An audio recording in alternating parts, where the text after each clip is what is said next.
जात पात के बंधन से ऊपर उठकर अपने गांव के ही पड़ोसी प्रेमी संग शादी रचाने वाली नवविवाहिता निशा भारती अब अपने पति मनीष पासवान को पाने के लिए बांका से लेकर भागलपुर तक चक्कर काट रही है और अधिकारियों के दर पर अपने पति के साथ रहने की गुहार लगा रही है।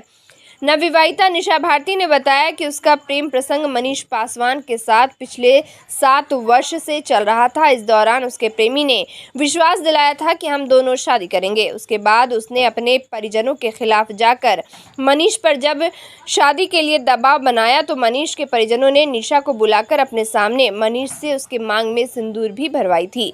शादी होने के बाद लड़के के परिजनों ने दोनों को भागलपुर के कहलगांव स्थित एक होटल में हनीमून मनाने भेज दिया। नवविवाहिता जोड़ी होटल में 4 दिनों तक पति पत्नी के रूप में रहे। इस दौरान लड़के के पिता ने दोनों को कोर्ट मैरिज करने के लिए बांका बुलाया और लड़के के पिता संजय पासवान ने निशा भारती को उसके पिता दयानंद यादव और उसके परिजनों को सौंप दिया। निशा का आरोप है कि इस दौरान जब अपने पति के साथ जाना चाह रही थी तो उसके पिता और परिजनों ने उसकी जमकर पिटाई करते हुए उसे अपने परिजनों के जवाब में मनीष पासवान निशा को छोड़कर घर से फरार हो गया। वो 17 मई को शादी हुई थी और 21 मई को हम लोग को अलग कर दिया गया। कौन क्या? लड़का का पापा और मेरे पापा दोनों मिलकर। क्या था? लड़का का पापा बोले क्या आ जाओ कोर्ट मैरिज शादी करवाएंगे, उसके बाद फिर हम लोग को लाके बस अलग कर दिया। हम दोनों को, लड़का को फरार कर दिया। बस हम उसके साथ रहना चाहते हैं। अच्छा, क्यों अलग किया? कोई कारण तो होगा।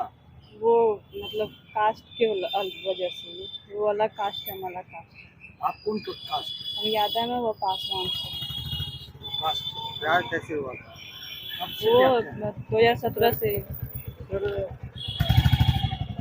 2017 से ही प्यार करते थे, क्लास फ्रेंड। साथ में पढ़ते थे? हाँ, वो अलग मतलब 9th में था तो हम 8 में थे। एक ही गाँव के हैं? एक ही गाँव। कौन सा गाँव? महुआ। खाना?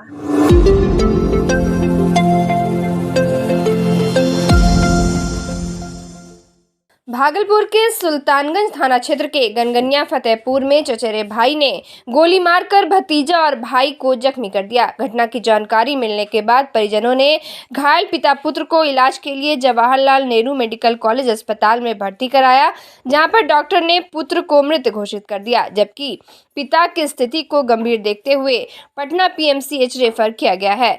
मृतक की पहचान रॉबिन मंडल के पुत्र 12 वर्षीय आयुष कुमार है, जबकि 40 वर्षीय रॉबिन मंडल गंभीर रूप से घायल है। वहीं रॉबिन को बेहतर उपचार के लिए पटना पीएमसीएच रेफर किया गया है। इधर घटना की जानकारी मिलने के बाद 2 थाने की पुलिस घटनास्थल पर पहुंची और मामले की छानबीन में जुट गई है। बच्चा बुजुर्ग झगड़ा में। कौन गोली मारा? विकास कौन है? भाई है मेरा चचेरा। अच्छा, तो गोली किसको मारा? मेरा भाई को मारा और भतीजा। क्या नाम है? रॉबिन मंडल और आयुष कुमार। किस लिए गोली मारा? बच्चा बुजुर्ग झगड़ा में। और किस लिए? कौन बच्चा में? वही बच्चा में, नहीं मेरे बेटी में। अच्छा, बेटी 16-17 साल की थी। कल पे नहा रही थी, अपना मट्टी के चबार फेंक दिया वो पट्टी से अपना एक तरफ। ठीक है, उसके बाद बोले तो झगड़ा लगा। 4 बजे से झगड़ा लगा करते करते बोला कि अंधेरा होगा ना, 7 बजेगा तो गोली चलाएंगे, घर ढूक के मारेंगे। तो घर में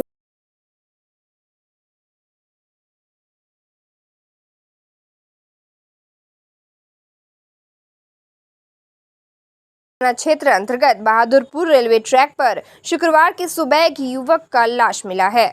घटना के बाबत बताया जा रहा है कि कल ही शिवम अपने परिवार के साथ काठमांडू से अपने घर आया था। इसके बाद कल शाम किसी काम से शिवम अपने घर से निकला और जब रात तक वापस नहीं आया तो परिजनों के द्वारा काफी खोजबीन की गई। उसके बाद आज सुबह पता चला कि एक युवक का शव रेलवे ट्रैक पर पड़ा हुआ है। इसके बाद स्थानीय लोगों ने पुलिस को मामले की सूचना दी।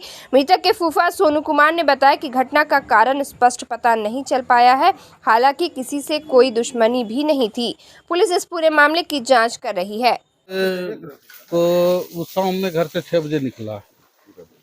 शाम में 6 बजे घर से वो निकला, लेकिन जब उसको 8 बजे तक सबको फोन किया, दोस्त वही भी उसको फोन किया, किसी का नहीं रिसीव कर रहा था।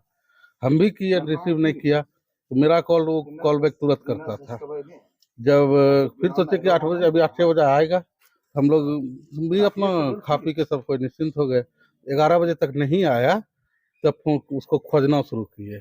जब खोजने लगे तो कुछ पता नहीं चला कि कहाँ गया है, क्या हुआ है।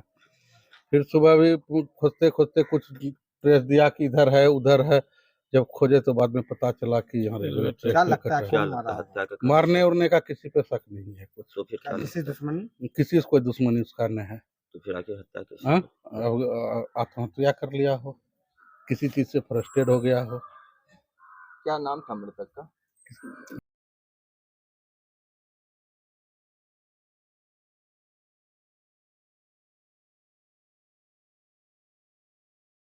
आश्रय गृह में लगातार खौफनाक वारदात होती चली आ रही है। कुछ दिन पहले भी एक बच्चे की संदेहास्पद मौत हुई थी। अब वहीं के महिला कर्मचारी द्वारा बुरे तरीके से बच्चे की पिटाई करने का मामला भी सामने आया है। लगातार इस तरह के वारदात से वृहदाश्रय गृह भागलपुर प्रश्न चिन्ह के घेरे में फंसता चला जा रहा है, लेकिन इसकी सूद कोई पदाधिकारी की ओर से नहीं लिया जा रहा। वहीं वहां के महिला कर्मचारियों द्वारा बच्चों को मारने की बात तब सामने आई जब 2-4 महिलाएं वृहद आश्रय गृह के सामने रोटी भी रखती नजर आई। वहीं वहां की महिला कर्मचारियों द्वारा बच्चों को मारने की बात तब सामने आई जब 2-4 महिलाएं वृहद आश्रय गृह के सामने रोटी भी लगती नजर आई और जोर जोर से ये कहती नजर आई कि मेरी बच्ची को मत मारो। अब देखने वाली बात यह होगी कि इस पर प्रशासन क्या संज्ञान लेती है। वहीं इसको लेकर कुछ महिलाएं काफी आक्रोशित दिखी। वहीं दूसरी तरफ भागलपुर सीटीएसपी श्रीराज ने बताया कि इस पर जल्द ही संज्ञान लिया जाएगा और दोषियों को चिन्हित कर उसे विधिवत कार्रवाई करते हुए सजा दी जाएगी। गया है। पोस्टमार्टम रिपोर्ट भी प्राप्त है। इसमें फांसी से इनकी जो है मृत्यु बताया गया है। इस संबंध में बड़िया पुलिस अधीक्षक के द्वारा एक एसआईटी का गठन किया गया है, जिसमें कि एसडीपीओ 2 नाथनगर और डीएसपी प्रोबेशनर, महिला डीएसपी प्रोबेशनर एक हैं रीता, और महिला थाना अध्यक्ष, इन तीनों की एक टीम बनाई गई है। आज ये तीनों टीम के द्वारा घटनास्थल का जो है निरीक्षण कर और जांच भी किया जा रहा है, ताकि अन्य बच्चियों का भी बयान लिया जा रहा है कि क्या कुछ संदिग्ध मामला है या नहीं। इसके पहले भी एक बच्चे की मौत जैसा कि आपने बताया था, तो इसी को हम लोग देखते हुए प्रियम्प्ट करते हुए एसएसपी सर के द्वारा एक एसआईटी टीम, विशेष टीम बनाया गया है और इस पूरे मामले की और क्या कमी रही, क्या इस पूरे को लेकर जांच किया जा रहा है कि कहीं कुछ अन्य मामले भी नहीं। सीसीटीवी में कुछ है? सीसीटीवी आप देखते हैं जो टीम बनी है, इनका जो रिपोर्ट आता है, इन दोनों टीम जांच कर रही है। Let's see.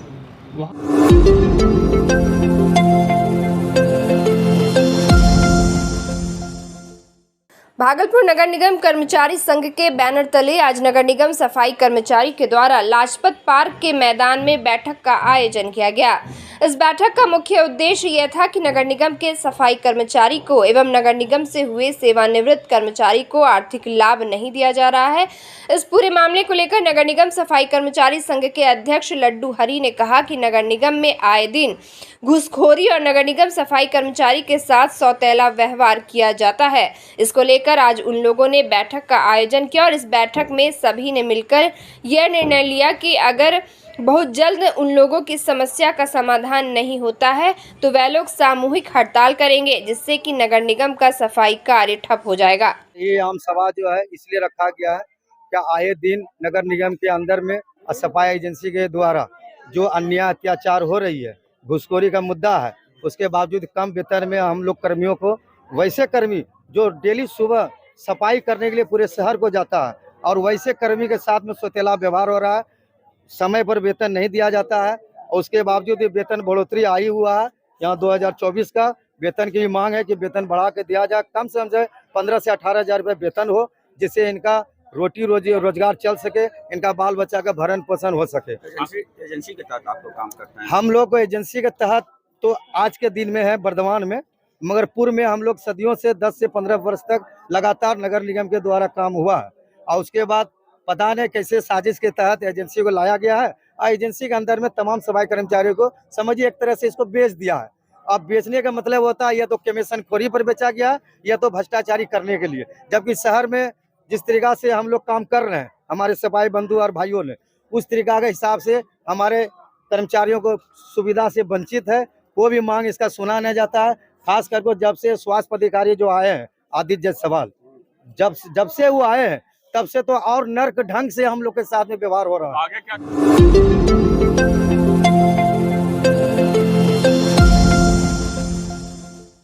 श्री सावरिया सेवा ट्रस्ट भागलपुर के द्वारा श्याम महोत्सव का तृतीय वार्षिक उत्सव मनाया जा रहा है। यह उत्सव 8 जून से शुरू होकर 9 जून तक आयोजित होगा, जिसमें बाहर के कलाकारों के साथ साथ स्थानीय कलाकारों के द्वारा भी भजन संध्या का आयोजन होगा। इस आयोजन को लेकर देवी बाबू धर्मशाला में प्रेस वार्ता आयोजित किया गया। इस दौरान संस्था के अध्यक्ष नंदकिशोर कोठरीवाल ने बताया कि 8 जून को बाबा श्याम की पालकी खाटू श्याम मंदिर से निकाली जाएगी, जो पूरे शहर भ्रमण के बाद देवी बाबू धर्मशाला में समाप्त होगा। इस पालकी शोभा यात्रा में बच्चों के द्वारा झांकी भी प्रस्तुत की जाएगी। साथ ही उन्होंने कहा कि 9 जून को सुबह 8 बजे से 108 महिला भक्तों के द्वारा शाम अखंड ज्योति पाठ की जाएगी एवं संध्या के 5 बजे भजन संध्या का आयोजन होगा। प्रेस वार्ता में आकाश गोइंका, राजीव गर्ग, विकास गुप्ता, नीरज कुमार के साथ कई श्याम भक्त मौजूद थे।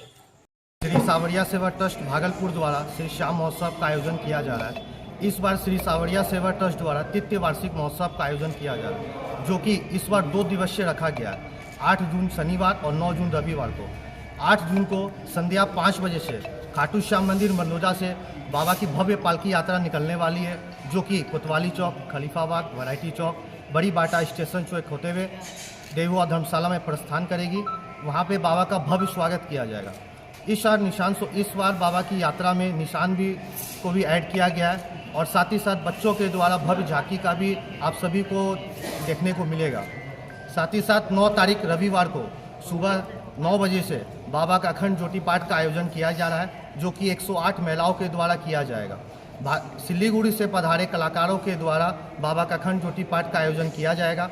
साथ ही साथ संध्या 5 बजे से बाबा का भव्य संकीर्तन का आयोजन किया गया है, जिसमें हमारे पंजाब से सुखजीत सिंह टोनी, कलकत्ता से पधारे रिया शर्मा, सिलीगुड़ी से पधारे रितेश शिवानी खंडेलवाल एवं भागलपुर के स्थान कलाकारों के द्वारा उनकी मीठी मधुर आवाज़ में भजन की प्रस्तुति होने वाली है। इस बार बाबा का शीश विराजमान किया जा रहा है। बाबा को 56 भोग लगने वाला है। बाबा के साथ फूल की होने वाली है। और साथ ही साथ इस बार अगर विशेष अपने लोग बात करें तो बाबा को 100 किलो शुद्ध घी से बने मोतीचूर के